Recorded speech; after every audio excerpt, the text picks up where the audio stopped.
তাহাজ্জুদ পড়লেই জান্নাতে যাওয়া যাবে না, শুধু নামাজ রোজা হজ যাকাত করলেই জান্নাতে যাওয়া যাবে না। এখানে অনেক মুরব্বী বাবা বসা, দুহাত জোড় করে বলছি, রাগ করবেন না। সম্পত্তি বন্টন করতে গিয়ে ছেলেদেরকে ঠিক মতো ভাগ ভাগ করে দিয়েছেন। এটা আমার বড় ছেলের, ওটা আমার ছোট ছেলের, ওটা আমার মেজো ছেলের, সবাইকে ঠিক মতো ভাগ ভাগ করে সম্পত্তি দিয়েছে, কিন্তু নিজের মেয়েরে দেয় নাই। কথা বলেন না কেন? এগুলো এলাকায় নাই। ছেলেদেরকে সম্পত্তি বন্টন করে নিজের মেয়েরে জড়াইয়া কপালে চুম্বন দেখো, মা তোর ভাইদেরকে সম্পদ দিয়ে দিছি, কিন্তু তোর জন্য আমি বাপের বুক পড়া দুয়ার ভালোবাসা আছে। আল্লাহ কয় বাট পাস, আল্লাহ কয় হেরে তুই বাট পাস। নিজের মেয়ের সম্পত্তি ঠকাইয়া খায়, নিজের মেয়ের হক দেয় না, হে কয় আমি নাকি তার দোয়া কবুল করব। কথা বলেন না কেন? মনে রাখবেন, কোরআনের আয়াত পরিষ্কার বলে দিচ্ছি, পিতার সম্পত্তিতে ছেলে যেখানেই পাবে মেয়ে সেখানেই পাবে। আবার বলছি, পিতার সম্পত্তিতে ছেলে যেখানেই পায় মেয়ে সেখানেই পায়। হয়তো অংশে কম পায়, কিন্তু সে পাবে। বলেন কি কি পাবেই। কোরআনের বিধান, আপনি ফরজ বিধান দিচ্ছেন না, আপনি কেমনে জান্নাতে যাইবেন? কে বলল আপনাকে? কেন বাবা এগুলা বুঝে না? কে বলছে আপনার নামাজ পড়ে জান্নাতে চলে যাবেন? তো সহজ, বান্দার হক আপনার উপরে বাকি। অনেকে আছে সম্পত্তি বন্টন করে ছেলেদেরকে দে, মেয়েকে দে, যেটা চলে না, ভাঙ্গালি হয়ে গেছে কেন নদী, কোনো দাম নাই, কয়টা তোরে দিলাম। কিছু ভাই আছে বোন রে কয় তোরে বিয়া দিছি না, এত টাকা খরচ করছি না, তুই আবার কি চাস? এটা ভাই না, এটা জানোয়ার। কথা বলেন না কেন? কেমনে কথা বলছো? তুমি যেই বাড়িতে থাকো সেটা যদি বাবার হয়, তুমি যেভাবে এই রুমে থাকার হক আছে, তোমার বোনও থাকার 100% হক আছে। তুমি কেন তাকে দিচ্ছ না? ইসলাম দে, তুমি দেও না কেন?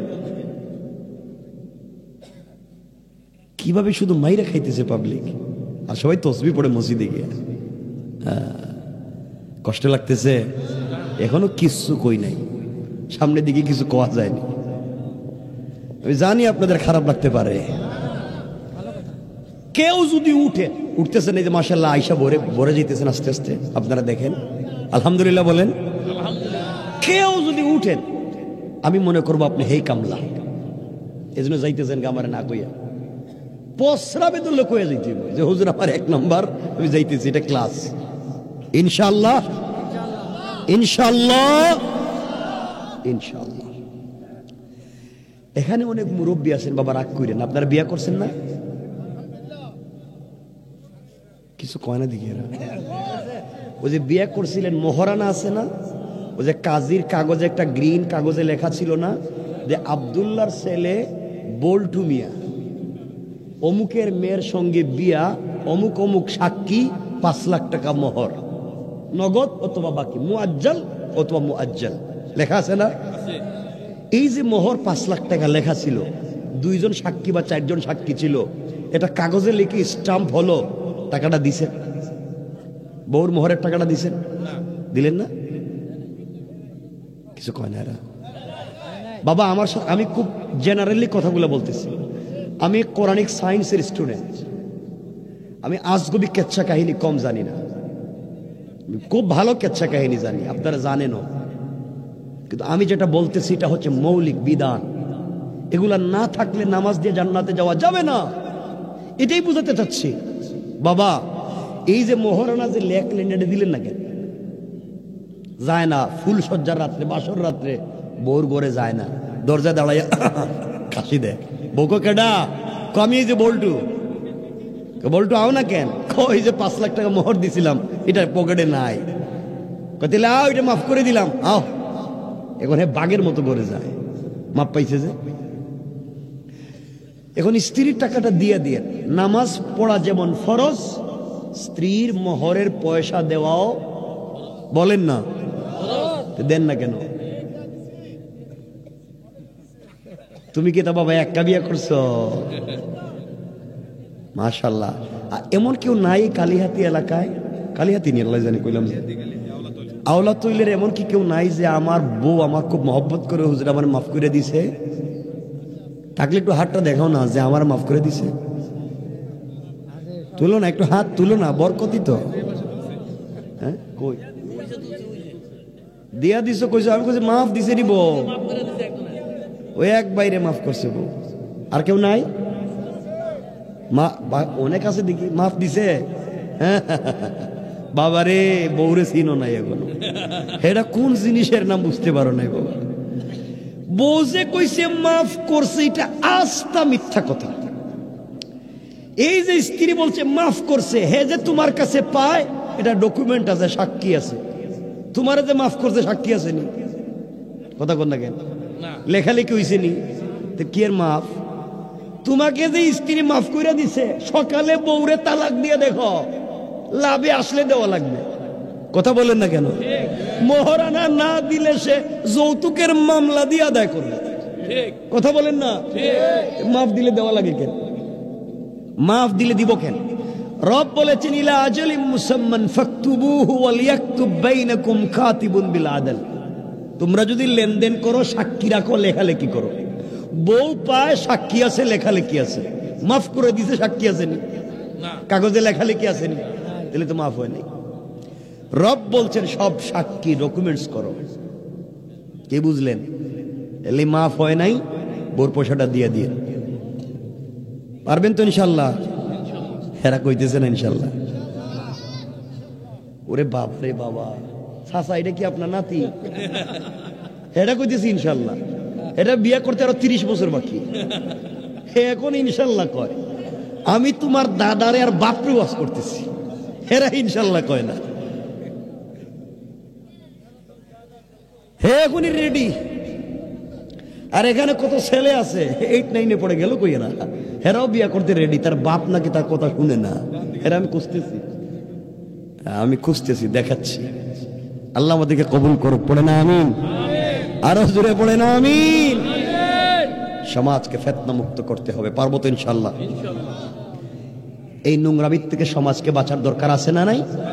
দেখেন আল্লাহ কেমনে বাঁচাতে বলছে।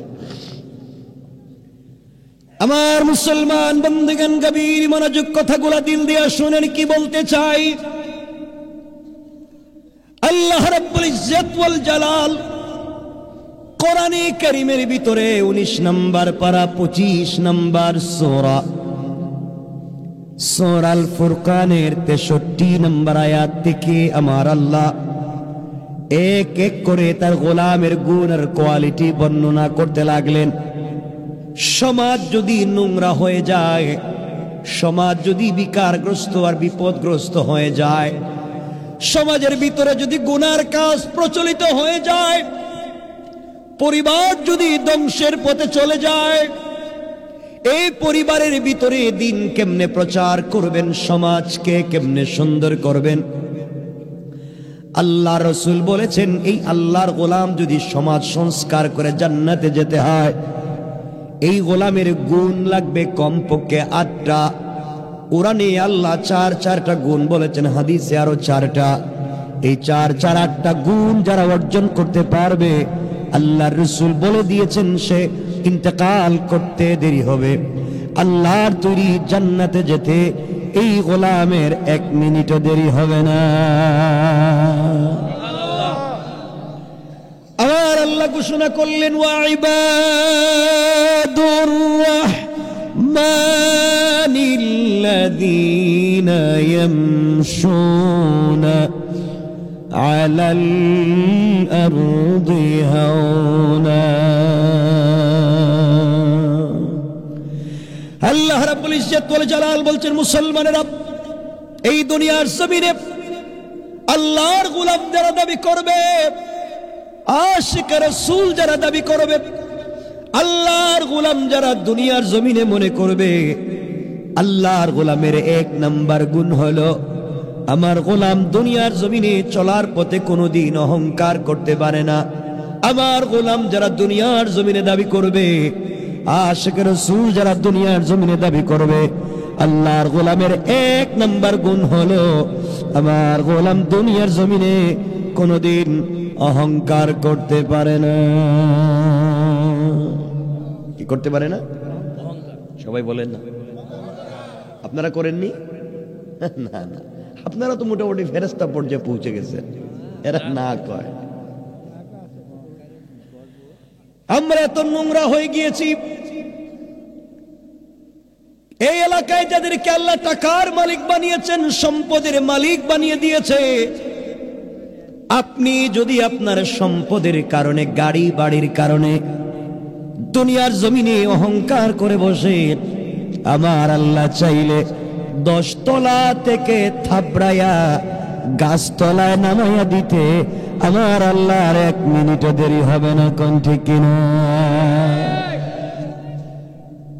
আর আপনি যদি অহংকার ছেড়ে দিতে পারেন, নিজেকে মাটির সঙ্গে মিশাইয়া দিতে পারেন, আমার আল্লাহ চাইলে গাছতলা থেকে, বাঁশতলা থেকে কান ধরে 10 তলার মালিক বানাইয়া দিতে আমার আল্লাহর 1 মুহূর্ত দেরি হবে না। কোন ঠিক কিনা? আল্লাহ পারবেন? আওয়াজ করে বলেন পারবেন?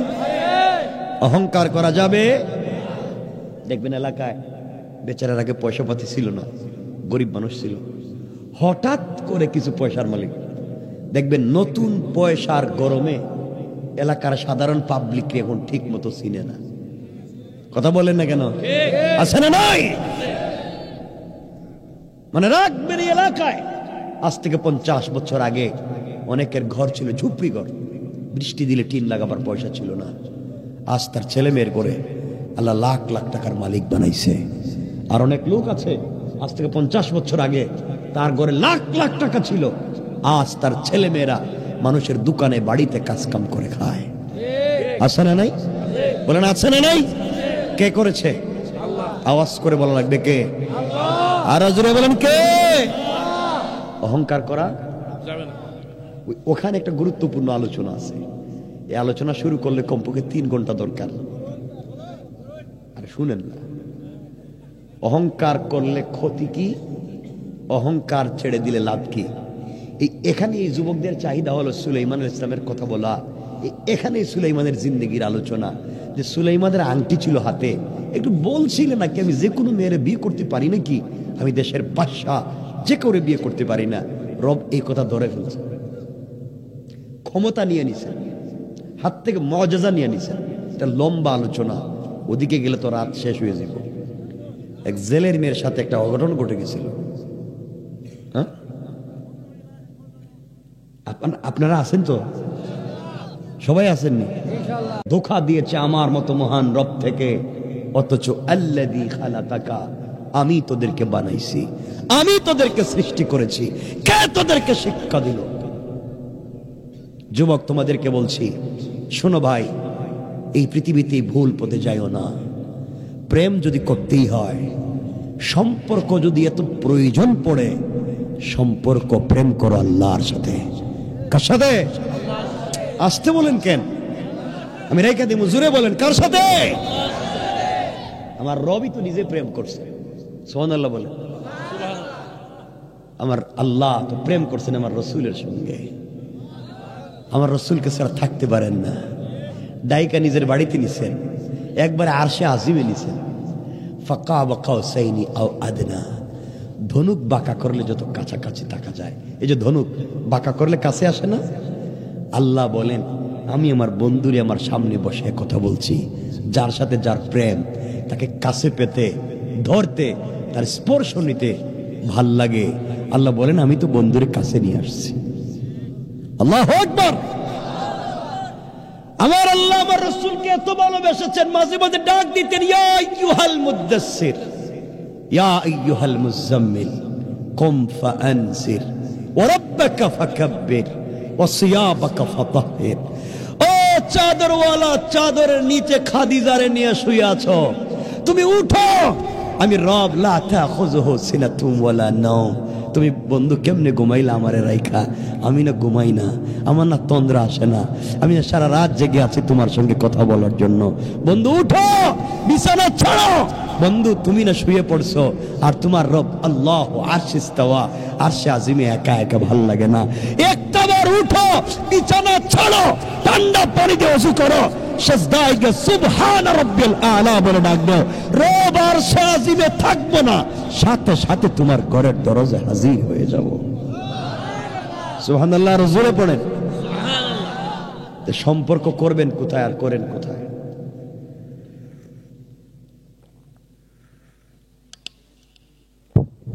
কষ্ট হচ্ছে? হযরতে ফাতেমার কাছে ওই মেয়েটা গিয়ে বলতেছে, বোন তুমি বিয়েতে না গেলে আমি যাইতাম না, তুমি বিয়েতে না গেলে আমি বিয়ে করব না। ফাতেমা আবেগপ্রবণ হয়ে গেলেন। তিনি বললেন, বোন ইনশাআল্লাহ কথা দিলাম তোমার বিয়েতে যাব। সবাই বলেন না সুবহানাল্লাহ। মেয়েটা বাবার কাছে গিয়ে বলছে, আব্বা তুমি যে আমার জন্য ছেলে ঠিক করছো না, ওই ছেলেকে আমি বিয়ে করতে রাজি। ইহুদি খুশি হয়ে গেছে, আমার একটা মাত্র মেয়ে বিয়েতে রাজি হয়ে গেছে গা, যাক। মেয়ে ডাক দিয়া বলছে, আব্বা জান, যেই ছেলের সঙ্গে আমাকে বিয়ে দিতে চান বাবা, আমি বিয়েতে রাজি, আমার আপত্তি নাই।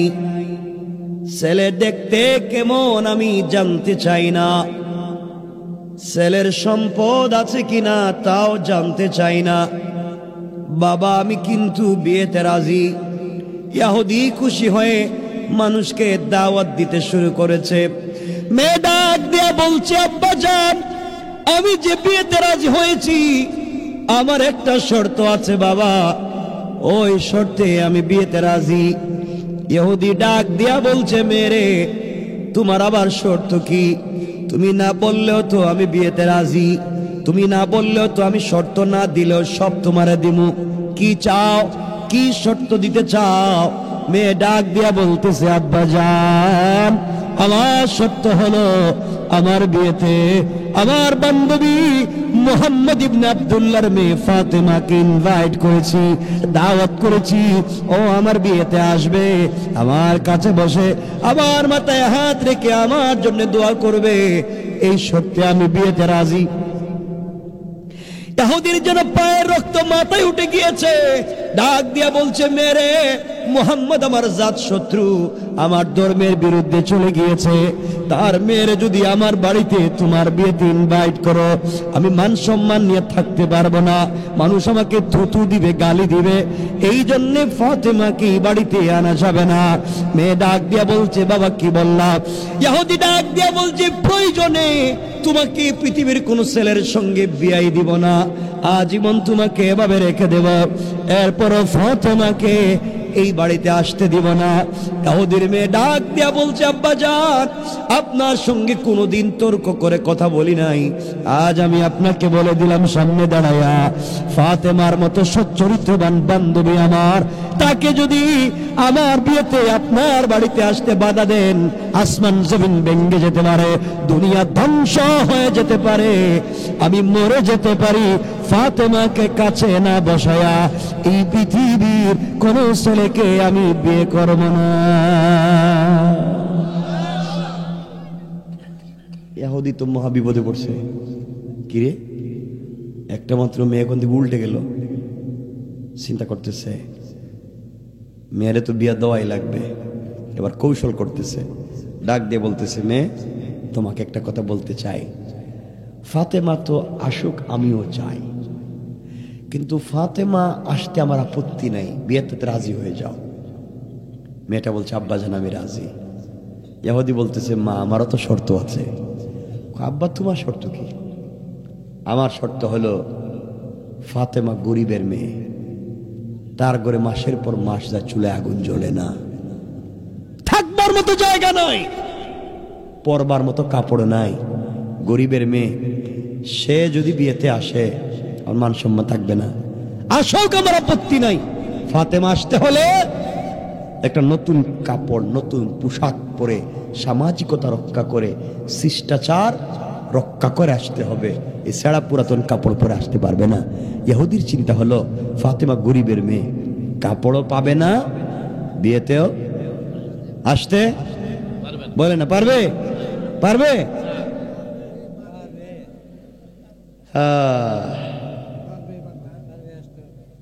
মেয়েটা দৌড়ে ফাতেমার কাছে আসছে, বোন তুমি বিয়েতে যাওয়ার বাপ শুইনি রাগ করে ফেলেছে, বাপ রাগ করে ফেলেছে।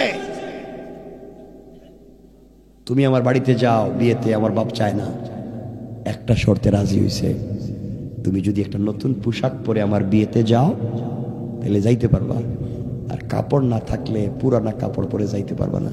ফাতেমা বলছেন, বোন রে, আমি এমন এক বাবার ঘরে জন্ম নিছি, মাসের পর মাস যে আমাদের চুলায় আগুন জ্বলে না, আমাদের খাবার থাকে না, আমার কোনো অভিযোগ নাই। নতুন কাপড় দেওয়া দূরের কথা, পুরাতন কাপড় তো বাবা আমাকে ঠিক মতো দিতে পারেন না, কিন্তু আমার কোনো অভিযোগ নাই। আমি তো ভালোবাসি আল্লাহকে, আল্লাহ আমাকে সব দিবেন আখেরাতে। বোন, আমি কাপড়ও পাবো না, তোর বিয়েতে যেতেও পারবো না। ইহুদির মেয়ে বলতেছে, ফাতেমা সত্যি যদি তুমি আমার বিয়েতে না যাও, তোমার সামনেই আমি সুসাইড করব, তোমাকে ছাড়া আমার বিয়ে হবে না। কারণ এমন ভদ্র মানুষ পৃথিবীতে থাকতে তাকে বাদ দিয়ে আমি বিয়ে করতে চাই না। আল্লাহু আকবার।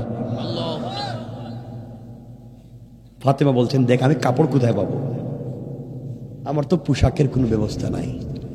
ইহুদির মেয়েটা দাঁড়িয়ে গিয়েছে, ফাতেমাকে জড়িয়ে ডাক দিয়ে বলতেছে, ফাতেমা সত্যি একটা কথা বলি, তুমি বলতেছো কাপড় পাবা না, আমার কিন্তু একটা কথা মনে পড়ছে। ফাতেমা বলছেন, বল তোর কথা কি মনে পড়ছে। মেয়ে ডাক দিয়া বলছে, ফাতেমা তুমি আমাকে বলেছো এই পৃথিবীতে তোমার একজনের সঙ্গে বড় প্রেম আর সম্পর্ক, ভালোবাসা। ফাতেমা তুমি আমাকে বলেছো রাত দিন তার জন্য অপেক্ষা করো কথা বলতে, সারাদিন না খেয়ে কাটাইয়া দাও, রাত গভীর হয়ে গেলে তার সঙ্গে কথা বলে বলে কাটাইয়া দাও। ও ফাতেমা তুমি আমাকে বলেছো এই পৃথিবীর সৃষ্টিকর্তা আল্লাহ, যার প্রেমে তুমি পড়ে গিয়েছ, আল্লাহ ছাড়া তোমার জীবন যৌবন চলে না। ফাতেমা তুমি আমাকে বলেছ সারাদিন না খেয়ে অপেক্ষা করো, কষ্ট নাই, রাত হয়ে গেলে ওই মালিকের কদমে সেজদায় পড়ে কথা বললে তোমার ভাল লাগে, তুমি নামাজে সূরা ফাতিহা তিলাওয়াত করলে মালিক তোমার কথার জবাব দেয়। ও ফাতেমা তুমি আমাকে বলেছ জীবন যৌবন বিসর্জন করে তুমি ভালোবাসো, সে আসমান জমিন বানাইছে, সে ধনীকে গরিব বানাইতে পারে, সে গরিবকে ধনীও বানাইতে পারে, সে যদি এত ক্ষমতার মালিক হয়, ও ফাতেমা এত ক্ষমতার মালিক, এত পাওয়ার, তুমি তার জন্য এত প্রেম, এক তরফা তুমি তাকে ভালোবেসে যাও। সত্যি যদি তুমি তাকে ভালোবাসো, সেও যদি তোমাকে ভালোবাসে, এত এত ক্ষমতার মালিক যদি তিনি হয়, সে কি তোমাকে একটা কাপড়ের ব্যবস্থা করে দিতে পারে না? ও ফাতেমা তুমি যদি তোমার আল্লাহর কাছ থেকে একটা কাপড়ের ব্যবস্থা করে আমার বিয়েতে যেতে পারো, আমি কথা দিলাম ওই দিন আমি কালিমা পড়ে মুসলমান হয়ে যাব।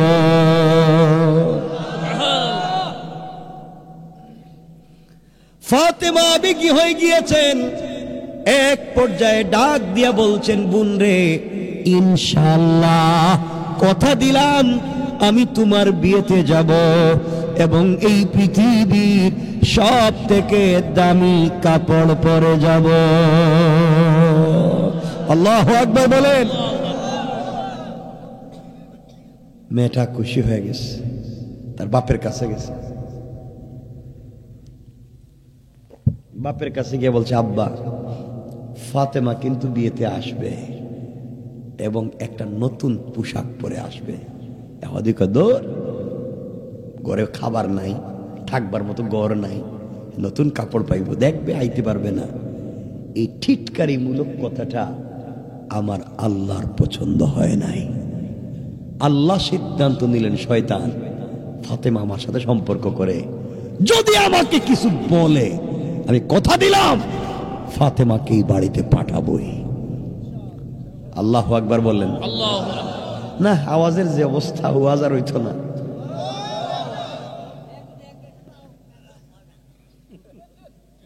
একটু জোরে কর না আল্লাহু আকবার। আল্লাহ সোয়া 12টা হয়ে গেছে, রেখে দিতাম নিমরান। কি কয়? আমি কিন্তু তোমার 12টা কইছি রেখে দিব, না সুতা চাচ্ছে হুজুর, কিন্তু হেরা তো কয় না কিছু। সুতা তো চাচ্ছে আপনারে।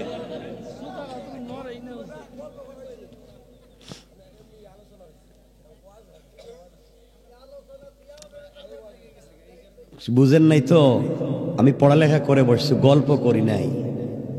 যেতক্ষণ আগে যেগুলা কইছি এগুলা সমাজের নোংরামি, আর এখন বলতেছি এগুলা থেকে বাঁচার পদ্ধতি।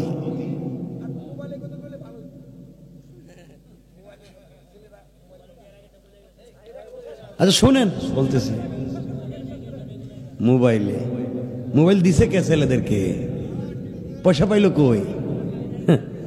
বাপই তো আজকালকার খারাপ হয়ে গেছে, এজন্য ছেলেরাও খারাপ হয়ে গেছে। ওয়াজে আইলেই কয় হুজুর একটু ওয়াজ করেন না, ছেলেমেয়েরা যেন মা বাপের কথা শুনে, একটু খেদমত করে। এই ওয়াজ করতেই তো মন চায় না। কেন সন্তান মা বাপের খিদমত করবে?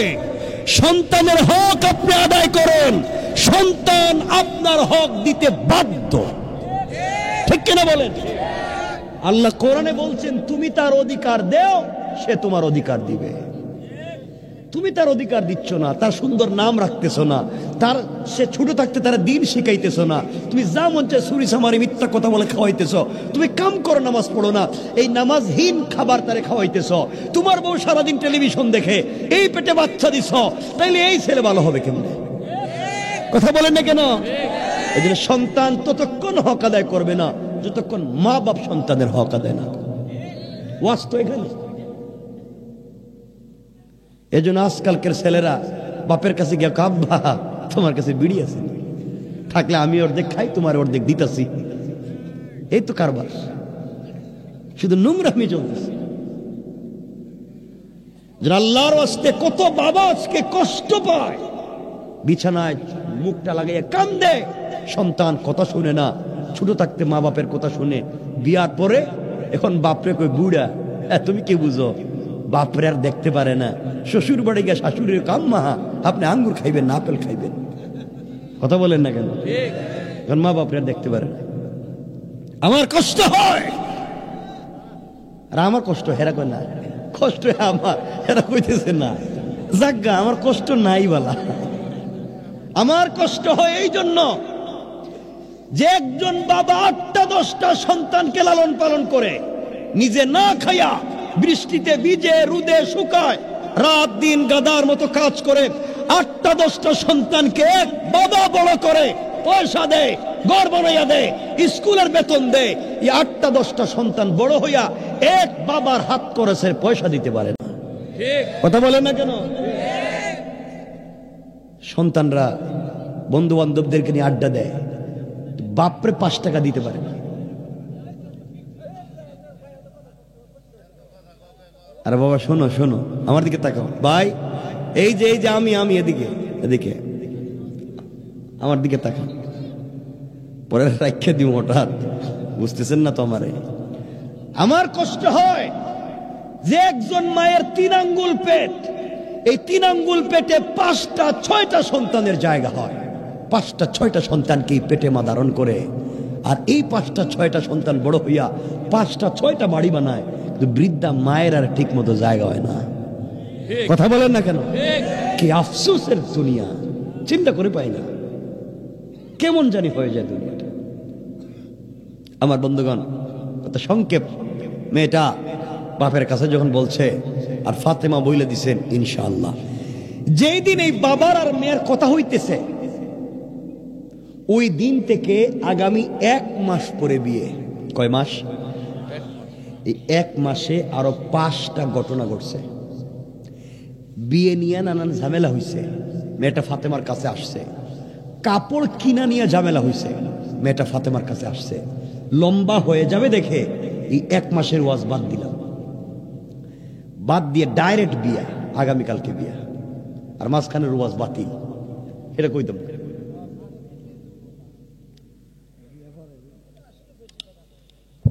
বিয়ে কোন দিন? আগামীকালকে বিয়ে। মেয়েটা বিকেল বেলা, আজকে বিকেল বেলা ফাতিমার কাছে এসে বলছে, বোন কালকে আমার বিয়ে, তুমি কি কাপড় পাইছো? ফাতেমা বলতেছেন, বোন রে, কালকে যে তোর বিয়ে এটা তো আমি ভুলেই গেছি, আমার তো মনেই নাই। মনে নাই মানে কাল কাপড় পাবো, আমার তো মনেই নাই। মেয়েটা কানতেছে আর বলতেছে, ফাতেমা মনেই যদি না থাকে তাহলে তো কাপড় নেই, কাপড় না থাকলে আমার বিয়েতে যাবা না, তাহলে আমি আর বিয়ে বাড়িতে গেলাম কি, আমি এখানেই মরে যাই। ফাতেমা ডাক দিয়ে বলছেন, বোন রে টেনশন করিস না, আমি তো চলার পথে আল্লাহকে বলি সব সময় হাসবি আল্লাহ, আল্লাহ আমার জন্য যথেষ্ট। যেই কথা আলোচনার শুরুতে বলছিলাম, হাসবি আল্লাহ, আল্লাহ আমার জন্য যথেষ্ট, আমি তো তার প্রেমে পাগল। এখনো 1 রাত 12 ঘন্টা বাকি আছে, আমার আল্লাহ চাইলে এই রাতের ভিতরেই কাপড়ের ব্যবস্থা করে দিতে পারে। মেয়েটা খুশি হয়ে গেছে, মেয়েটা চলে গেছে, রাত গভীর হয়ে গেছে, ফাতেমারও আমাদের আইতেছে না, গভীর হয়ে গেছে। ফাতেমা গভীর রাত্রে মুসল্লা বিছাইয়া দিয়েছে। ফাতেমা সিজদায় পড়ে আল্লাহর কাছে ডাক দিয়া বলেছে, আল্লাহ, এই পৃথিবীতে আমার কষ্টের কথা বলবার জায়গা আর নাই। আল্লাহ, সারাদিন অপেক্ষা করি রাত কখন গভীর হবে, আমি ফাতেমা গভীর রজনীতে সিজদায় গিয়ে তোমার সঙ্গে কথা বলবো, কারণ তুমি না আমার জন্য যথেষ্ট। এই পৃথিবীতে এত কষ্ট পাই, না খাইয়া থাকি, শুধু পানি পান করে রাত দিন কাটাইয়া দেই। আল্লাহ, জীবনে তোমার কাছে কোনো অভিযোগ অনুযোগ করি নাই। ফাতেমা না একমাত্র তোমার ভালোবাসায় পড়ে গিয়েছে। আয় আল্লাহ, এই দুনিয়ার জমিনে তোমার কাছে কিছু চাইলাম না, আজ আমি একটা জিনিসের আবদার করতে চাই। এটা ফাতেমার চাহিদা পূরণের জন্য না, ফাতেমার সৌন্দর্য বাড়াবার জন্য না। আল্লাহ, এক জিনিসের আবদার তোমার কাছে করতে চাই। আজ যদি আমি ফাতেমার মায়ের পেটের ভাই থাকতো, আমি আমার ভাইয়ের কাছে গিয়ে মনের কথা বলতাম, ভাই কোনোদিন আমাকে ফিরাইয়া দিত না। আল্লাহ, আমার যে মায়ের পেটের কোনো ভাই নাই, আয় আল্লাহ তাআলা, আমার কলিজার টুকরা মা খাদিজা এই পৃথিবীতে যদি বেঁচে থাকতেন, আমার মা তো মক্কার সব থেকে বড় পয়সাওয়ালা নারী ছিলেন, আমার মা পৃথিবীতে নাই। তোমাকে ভালোবেসে আমার বাবার প্রেমে পড়ে সবগুলা সম্পত্তি দ্বীনের রাস্তায় ব্যয় করে দিছে। আল্লাহ, পৃথিবীতে আমার মাও নাই, পৃথিবীতে আমার একটা ভাইও নাই, আমার বাবার কাছে তো বলবার কোনো সুযোগ নাই। বাবা 24টা ঘন্টা উম্মতি উম্মতি বলে কান্দে আর রাস্তায় ঘুরে শুধু উম্মতকে জাহান্নাম থেকে বাঁচাতে চায়। আয় আল্লাহ, আজ তোমার কাছে আমি একটা জিনিসের আবদার করতে চাই। এটা আমার সৌন্দর্য বাড়াবার জন্য না, আমার চাহিদা বাড়াবার জন্য না। আয় আল্লাহ, বাবা দ্বীনের দাওয়াত নিয়ে মানুষের বাড়িতে বাড়িতে যায়, হাটে মাঠে যায়। আমি মেয়ে মানুষ হওয়ার কারণে যেতে পারি না। আমি তোমার কাছে একটা কাপড়ের আবদার করলাম, ওই কাপড় পরে আমি ইহুদির মেরে বিয়ে বাড়িতে যেতে চাই। এটা আমার সৌন্দর্য বাড়াবার জন্য না, ওই কাপড় পরে দ্বীনের দাওয়াত যেন হয়ে যায়, এমন একটা কাপড়ের ব্যবস্থা করে দাও। তোমার কাছে তো জীবনে কিছু চাইলাম না, আমি কি একতরফা তোমাকে ভালোবাসি? সত্যি কি তুমি আমাকে ভালোবাসো না? একটা কাপড় আমাকে দিয়ে দাও আল্লাহ, কোনোভাবে ব্যবস্থা করে দাও। ওই কাপড় পরে আমি ইহুদির মেয়ের বিয়ে বাড়িতে যেতে চাই। এই বাড়িতে যত মহিলারা জমা হবে, সকল মহিলারা যেন আমার কাপড়ের দিকে তাকাইয়া কালিমা পড়ে মুসলমান হয়ে যায়। আমার বন্ধুগণ, ফাতেমা দোয়া শেষ করছে, শেষ করে মুসল্লা রেখে দিয়েছে। ঘরের দরজা জানালা বন্ধ। হঠাৎ করে তাকাইয়া দেখে ঘরের কর্নারে 2টা কাপড়ের প্যাকেট। সুবহানাল্লাহ বলেন না। ফাতেমা চিন্তা করলেন কাপড়টা দিয়ে গেল কে? 2টা প্যাকেট হাতে নিলেন, কোনো কথা না বলে রসুলের পাকের কাছে চলে গেলেন। আব্বা জান, আল্লাহর কাছে নামাজে কান্না করে কাপড় চাইছিলাম, কে দিয়ে গেল? দরজা জানালা বন্ধ। নবীজি প্যাকেটগুলো হাতে নিলেন, একটা প্যাকেট খুলে দেখেন একটা প্যাকেটে একটা সালোয়ার, একটা কামিজ, আর একটা প্যাকেটে একটা ওড়না। 3টা কাপড়, সালোয়ার, কামিজ আর ওড়না। জান্নাতি মহিলাদের পোশাক হবে 3টা, সালোয়ার, কামিজ আর ওড়না। নবীজি দেখেন সালোয়ার আর কামিজ স্টোন দিয়া, পাথরের টুকরা দিয়া ডিজাইন করা, ওড়নার মধ্যে গ্লাসের টুকরা দিয়ে ডিজাইন করা। এমন ডিজাইন পৃথিবীর কোনো ফ্যাশন ডিজাইনের সঙ্গে যায় না, কোনো ফ্যাক্টরি ইন্ডাস্ট্রির সঙ্গে যায় না। নবীজি যখনই প্যাকেট খুলছে, 2টা প্যাকেটের ভিতর থেকে জান্নাতুল ফিরদাউসের মিশকে আম্বরের গ্রান বের হয়ে গেছে।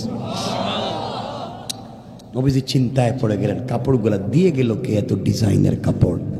নবীজি চিন্তা করতেছেন, হঠাৎ শুনেন ঘরের দরজায় কে নক করতেছে। জিজ্ঞেস করলেন, কে? ইয়া রাসূলুল্লাহ, আনা জিবরাইল, আমি জিবরাইল। নবীজি বলছেন, তো জিবরাইল কেন আসছো? ইয়া রাসূলুল্লাহ, গভীর রাত্রে আল্লাহ আপনার সালাম দিছেন, একটা কথা বলতে বলছেন। ফাতেমাকে বলছেন, মা একটু ভিতরে যাও, জিবরাইল একটু আসুক। জিবরিল আমিন আসছেন। ইয়া রাসূলুল্লাহ, কান্দেন কেন? নবীজি বলছেন, কান্দি এই যে কাপড় ফাতেমা কাছে কে দিয়ে গেছে? ফাতেমাও কান্দে, আমিও কান্দি। দরজা জানালা বন্ধ, কে দিয়ে গেল? জিবরিল আমিন বলছেন, ইয়া রাসূলুল্লাহ, আল্লাহর পক্ষ থেকে আপনি সালাম গ্রহণ করুন।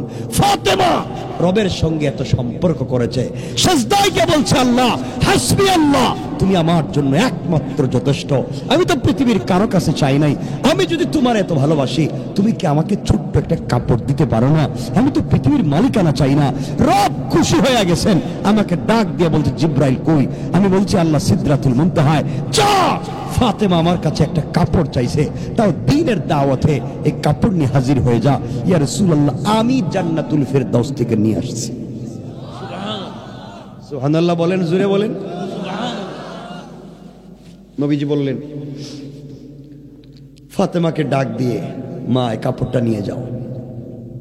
ফাতেমাকে কাপড় দিলেন আর বলছেন, মা তুমি যে আল্লাহর সঙ্গে এত সম্পর্ক করছো, আমি খুশি মা, কিন্তু আগামীকালকে বিয়ে বাড়িতে যাওয়ার সময় পর্দার সাথে যাইও। কিসের সাথে? ফাতেমা কি পর্দা করবে না? কেন বললেন? আমাদেরকে শিক্ষা দেওয়ার জন্য। কারণ মেয়েরা যেদিন নতুন পোশাক পরে ওই দিন কিন্তু পর্দা করে না, ঠিক নেই? দেখবেন যেদিন লিপস্টিক লাগায়, লিপস্টিক চিনেনি আপনারা, এরপরে আইলানা, জাইলানা, হাসকারা, মাসকারা, হিল, জুতা লাগাই একবার খুব ফিটিং হয়ে তারা যেদিন মার্কেটে যায়, আপনাদের এলাকার বাজারে যায়, স্বামী তাকে বিদেশে, হে যায় বাজারে, ঠিক কিনা? ওই দিন কিন্তু আর পর্দা করে না। নবীজি এই জন্য বলছেন, যাও পর্দার সাথে যাইও। আমরা সংক্ষেপ করার জন্য সামনের দিকে যাই। অনেক মহিলারা আজকালকে মার্কেটিং করে ঠিকই, কিন্তু পর্দা তো করেই না। স্বামী বিদেশে থাকে, ওই পয়সা নিয়ে ঘুরে বেড়ায়। এগুলো আপনাদের এলাকায় আছে না? আছে। স্বামীরও তো দোষ আছে, স্বামীরও তো দোষ আছে। হ্যাঁ, দেখবেন বউরু নিয়ে মার্কেটে যায়, বউ দেখবেন কি ফিটফাট হইয়া ব্যাগ একটা কান্দি নিয়ে মার্কেটে যাইতেছে। হ্যাঁ, আগে আগে বউ আগে, আর স্বামী যেটা এটা পিছনে বাচ্চা একটা কুলে নিয়ে করতেছে। হে, বাচ্চা একটা কুলে নিয়ে বসে রয়েছে, আর বউ সামনে। আমার বন্ধুগণ, হযরতে ফাতেমা রাদিয়াল্লাহু তাআলা আনহা জান্নাতে পোশাক পরে ইহুদির মেয়ের বিয়ে বাড়িতে হাজির। যেই বাড়িতে ঢুকছে, পুরো বাড়ি জান্নাতি কাপড়ের আলোতে আলোকিত হইয়া জান্নাতুল ফিরদাউসের এই সুগ্রানে পুরো বাড়ি মুখরিত হয়ে গেছে। আরো জোরে পড়েন। এই বাড়িতে যত মহিলারা জমা হয়েছে, সবাই ফাতেমার কাছে এসে বলছে, বোন, আমরা চিন্তা করছিলাম তুই আসতে পারবে না, এত দামি কাপড় কোথায় পাইছো? আমরা তো মনে করছি কাপড়ই থাকবে না, এত দামি কাপড় কই পাইছো? কোন মার্কেট থেকে? ফাতেমা বলছেন, এত দামি কাপড় ওইটা আমি কিনিয়ে নিয়ে এসেছি। কি করছি? কিনিয়ে নিয়ে এসেছি। মহিলারা কিনছো কোন মার্কেট থেকে? আমরা তো মার্কেট চিনি, আমরা মার্কেট চিনি। আমরা দোকান চিনি, মার্কেটের সিপা গল্লি, যেটা সিপা গল্লি চিনি, সিপা গল্লি এটাও চিনি, কোন জায়গায় ফুচকা আছে চটপটি আছে এটাও জানি, এমনকি ম্যানেজারের মোবাইল নম্বরও আছে। কথা বলেন না কেন? আমরা তো সব জানি, কিন্তু এই ডিজাইনের কাপড় তো দেখলাম না। ফাতেমা বলছেন, এটা যে মার্কেট থেকে কিনে নিয়ে আসছি, তোদের বাপ দাদা 14 গোষ্ঠীর সম্পত্তি বিক্রি করলেও এই মার্কেটে যাওয়ার তৌফিক নেই। সুবহানাল্লাহ তো আসতে বললেন। মহিলাদের জিদ একটু কম না বেশি? এই কথা যখন শুনছে এদের মিজাজ খারাপ হয়ে গেছে। গরিবী মেয়ে আমাদেরকে থ্রেড মারে। যেই মেয়ের আজকে বিয়ে হওয়ার কথা, যাকে উপলক্ষ করে অনুষ্ঠান, ওই মেয়ে আইসা যখন ফাতেমার কাপড় দেখছে, তার বাপের কাছে দিছে দৌড়, আব্বা তুমি না কইছিলা ফাতেমা আসতে পারবে না, এমন কাপড় পরছে, আর আমারে তুমি যেটা কিনে দিছ এইটা দিয়ে তো ফাতেমার জুতাও মুছা যাবে না। আমি আজকে বিয়া করতাম না, বিয়া যদি করতে হয় ওই গরিবের মেয়ে ফাতেমা যে কাপড় পরছে এমন একটা কাপড় তুমি আইনে দাও। লাগছে নি পেস? পেস লাগছে? এখন কাপড় পাইতো আর বিয়ে দিত কেমনে? এখন ইহুদি পড়ছে মহা মুশকিলে। বাড়ির যত মহিলারা ফাতেমার আইসা বলে, বোন কয় টাকা দিয়ে কিনছো? ডিজাইনটা তো সুন্দর, কম না, মারাত্মক সুন্দর, কয় টাকা দিয়ে কিনছো? ফাতেমা বলছেন, কয় টাকা দিয়ে কিনছি এটা বলার দরকার নাই, এটা কিনতেও পারবে না, বডিতে একটা ঘষা দিয়া বাড়িতে একটু ঘুমাইয়া থাকো। কারণ বাপ দাদার সম্পত্তি বিক্রি করলে কাপড় কিনা তো দূরের কথা, ওই যে একটা পাথরের ডিজাইন আছে ওই ডিজাইনও কিনতে পারবে না। সুবহানাল্লাহ জুড়ে। আমার বন্ধুগণ, এক পর্যায়ে মহিলারা তো চিন্তায় ফাতেমার কাছে আসে, বোন কোত্থেকে কিনছো, মার্কেটের নাম কো, আমরা দেখি তুই কোন মার্কেট থেকে কিনছো। ফাতেমা বললেন, শোনো, বারবার যেহেতু তোমরা আমাকে বলছো, শোনো রে, আমি যেই মার্কেট থেকে কাপড় কিনেছি ওই মার্কেটের নাম হলো জান্নাত। যেই শোরুম থেকে, যেই দোকান থেকে কাপড় কিনছি ওই দোকানের নাম হলো জান্নাতুল ফিরদাউস। মহিলারা চিন্তা করে, জান্নাত, জান্নাতুল ফিরদাউস, এটার তো নামও শুনি নাই, কই কি? ফাতেমা, জান্নাত, জান্নাতুল ফিরদাউস নাম শুনি নাই, মার্কেটের রাস্তা কোন দিকে গেছে? এটা কি ও আউলা তৈল দিয়ে গেছে না আউলিয়াবাদ দিয়ে গেছে? কোন দিকে এই রাস্তা গেছে এটা কো? আমার বন্ধু ফাতেমা বলছেন, শোনো রে, এই মার্কেট একটা ভিআইপি মার্কেট, এক রাস্তা যাওয়ার একটাই রাস্তা, ওই এক রাস্তা ছাড়া কিন্তু ওই মার্কেট পাওয়া যায় না। মহিলারা বলছে, ফাতেমা বলো না কোন রাস্তা দিয়ে গেলে মার্কেট পাওয়া যায়? ফাতেমা বললেন, শোনো, যেই দোকান থেকে কাপড় কিনছি দোকানের নাম জান্নাতুল ফিরদাউস, যেই মার্কেট থেকে কাপড় কিনছি ওই মার্কেটের নাম জান্নাত, আর ওই মার্কেটে যেই রাস্তা দিয়ে গিয়েছি ওই রাস্তার নাম হলো ইহদিনাস সিরাতাল মুস্তাকিম।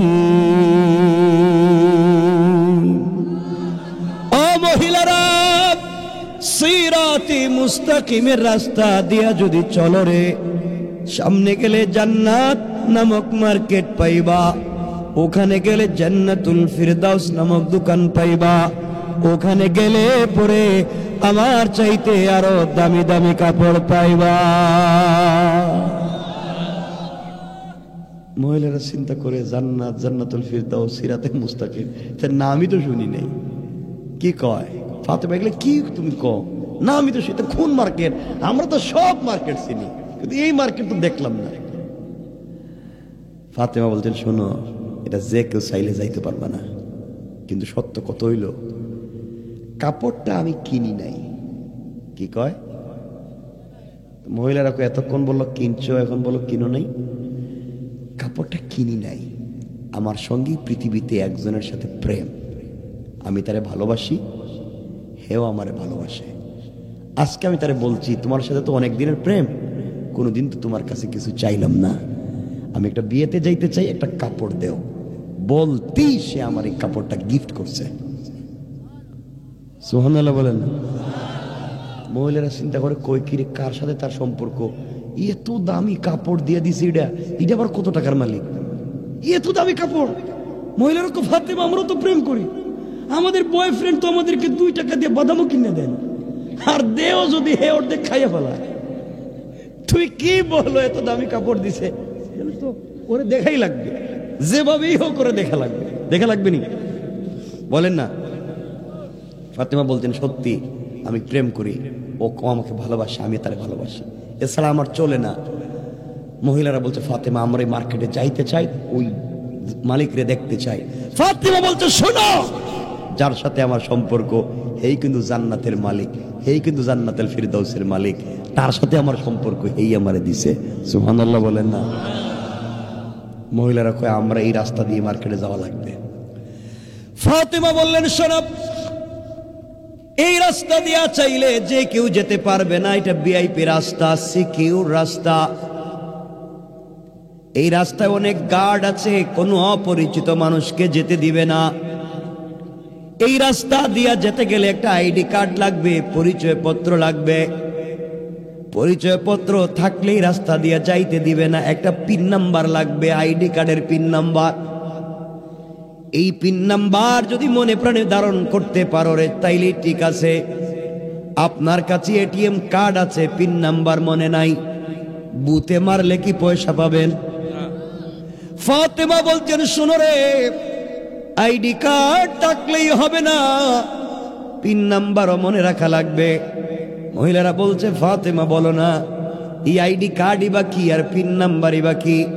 ফাতেমা বলছেন এই আইডি কার্ডের নাম হলো ইসলাম, আর পিন নাম্বার হলো লা ইলাহা ইল্লাল্লাহু মুহাম্মাদুর রাসূলুল্লাহ। ও মহিলারা, লা ইলাহা ইল্লাল্লাহ নামক পিন নাম্বার যদি মনে প্রাণে ধারণ করতে পারো রে, ইসলাম নামক আইডি কার্ড যদি সঙ্গে রাখতে পারো, সামনে গেলে সিরাতে মুস্তাকিম নামক রাস্তা পাইবা, আরো সামনে গেলে জান্নাত নামক মার্কেট পাইবা, আরো সামনে গেলে জান্নাতুল ফিরদাউস নামক দোকান পাইবা।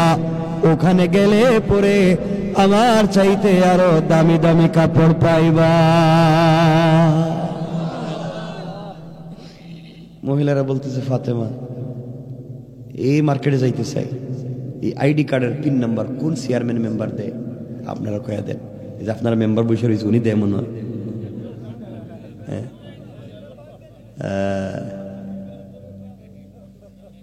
ফাতেমা বলতেছেন এইবার জায়গায় আইছো, এই আইডি কার্ড এই পিন নাম্বার পৃথিবীর কেউ দিতে পারে না, এটা একমাত্র বিতরণ করেন আমার আব্বা।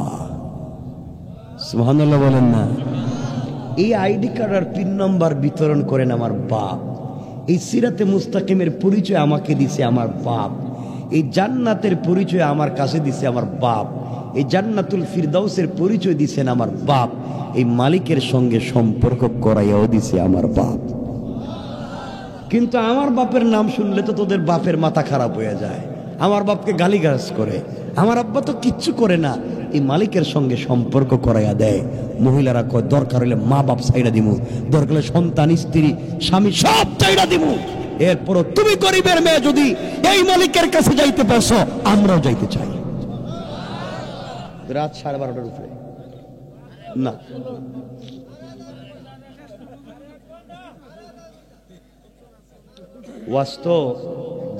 শুনেন, ওয়াস্ত আমি করতেছি, কষ্ট আপনাদের হইতেছে। শুনেন শুনেন বলি, ওয়াজ করতেছি শুনেন। প্রোগ্রামটা আজকে এখানে ছিল না, ওরা 2 বছর ঘুরলে প্রোগ্রাম দিতাম না। প্রোগ্রামটা ছিল চুয়াডাঙ্গা জীবননগর, কিন্তু আমাকে কালকে সকালে এক জায়গায় যেতে হবে। ওই চুয়াডাঙ্গা থেকে ঢাকা আসবো, বহুত জায়গা না, তাহলে এটা বাদ দিয়ে কাছে আনছি, তাড়াতাড়ি যাইতে পারি, আমার কাজে পুষতে পারি। তাও 12:30 এখানে, বাড়িতে একটা, আর রাত্র শেষ রাস্তায়। আর আপনাদের রাস্তায় যে মোটামুটি জ্যাম পড়ে মাঝে মাঝে, এটা গুরুস্থান বানাইয়া দেয়। শেষ। আজকে তো 4.5 ঘন্টা, 4 ঘন্টা 40 মিনিট শুধু গাজীপুরে, শুধু গাজীপুর। আমাদের জামের দুনিয়ায় তো আমরা থাকি, এই জন্য আমিও বলতে চাই, মোটামুটি তো কম সময় বলি নাই না। আপনারা একটু এত কথা বলার পরে আপনারা আমারে ছাড়লে না, ভাল লাগে না।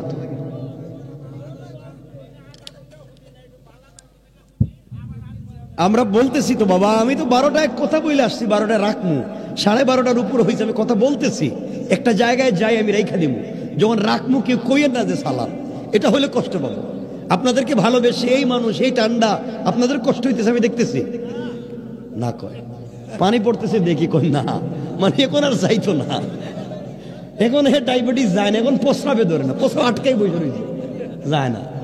এখন উঠো না কেন ভাই? শোনো, আমি কথা বলতেছি, কিন্তু আল্লাহর হস্তে আমার কষ্ট দিও না। আমি অনেক দূরে যাব, ঠিক আছে? শুধু দূরে না, এরা জানে আমি কই যাব, অনেক দূরে, প্রায় আমাকে 20 থেকে 30 ঘন্টা জার্নি করতে হবে। এই জন্য আমি সংক্ষেপ কিতা এই টাইমে কি সংক্ষেপে তো লম্বা করছি। আমার মুসলমান বন্ধুগণ, কথাগুলো দিল দিয়া শুনেন কি বলতে চাই।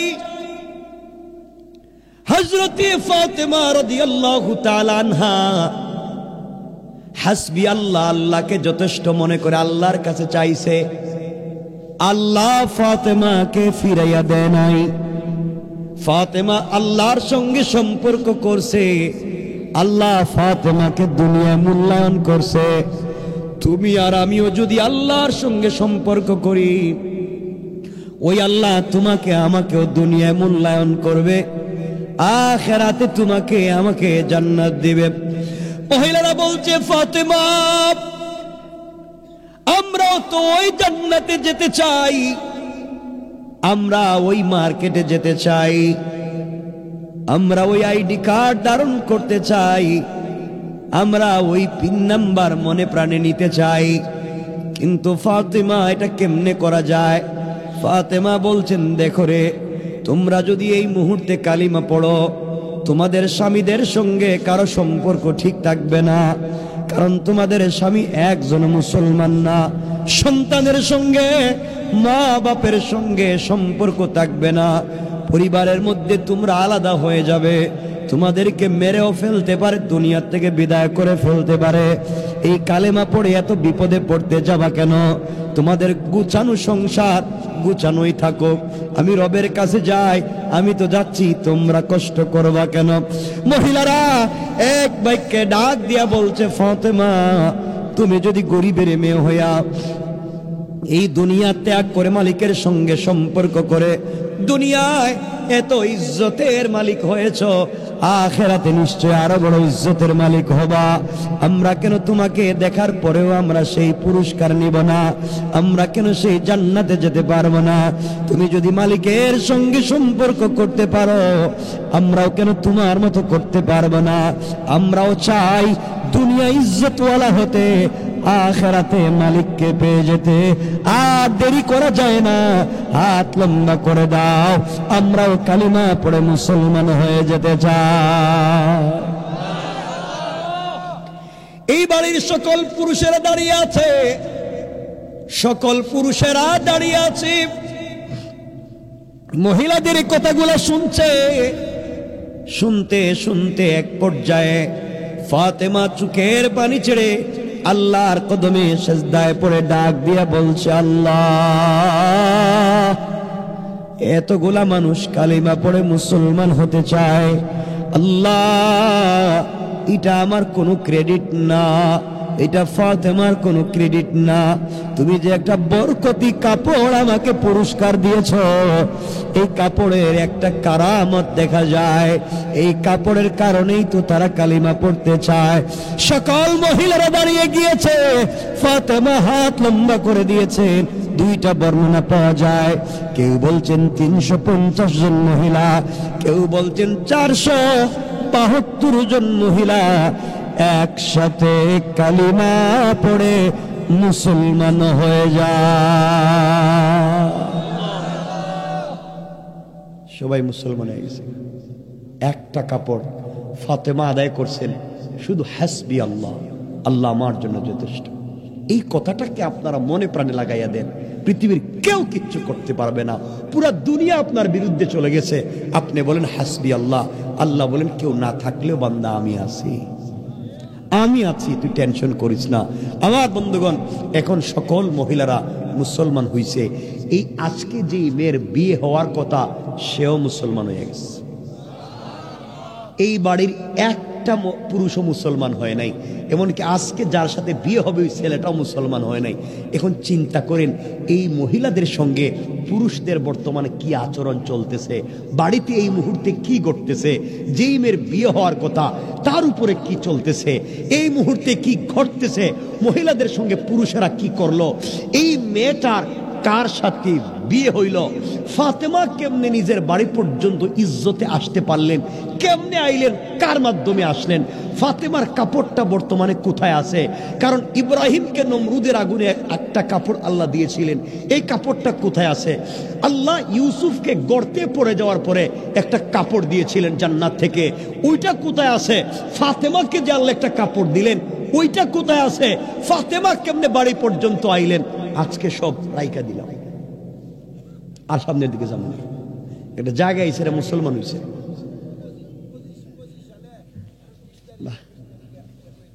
আমার কিছু কইেন না আপনারা, আল্লাহ যদি বাঁচায়। এখন রাখলাম এই জায়গায় এসা যে এই মাত্র মহিলারা মুসলমান হয়েছে। চিন্তা করেন বাড়িতে কি করতেছে পুরুষদের সঙ্গে, এই মেয়ের সঙ্গে কি করতেছে। ফাতেমা কেমনে বাড়িতে কি ইজ্জতে আইলেন, এবং ফাতেমার কাপড়টা বর্তমানে কই আছে? আছে তো এক জায়গায়, সব রাইকা দিলাম। একটুখানি শেষ হইতো না বাবা। এখন এই বাড়ি থেকে আনতে গেলে আমার 1.5 ঘন্টা লাগবে, কারণ আমি সাইডে সাইডে ওয়াজ করবো না, মিলে কইতে হইব, তাহলে বুঝবেন না আপনারা। একটা জায়গায় এসি, এই জায়গায় থাকুক।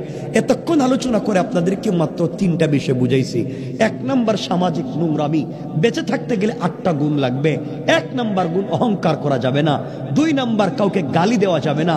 চলার পথে আল্লাহর উপরে ভরসা করেন, রব ফাতেমার মতো দুনিয়ায় ইজ্জত দিবে, আখিরাতেও ইজ্জত দিবে। কথা কি বুঝাইতে পারলাম? আল্লাহ আমাকে কবুল করুক, আপনাদেরকে কবুল করুক। এই জওয়ানেরা যে চমৎকার প্রোগ্রামের আয়োজন করেছে, আগামীতে যেন আরো চমৎকার করতে পারে, আপনারা তাদেরকে সাপোর্ট দিবেন, তাদেরকে সহযোগিতা করবেন ইনশাআল্লাহ।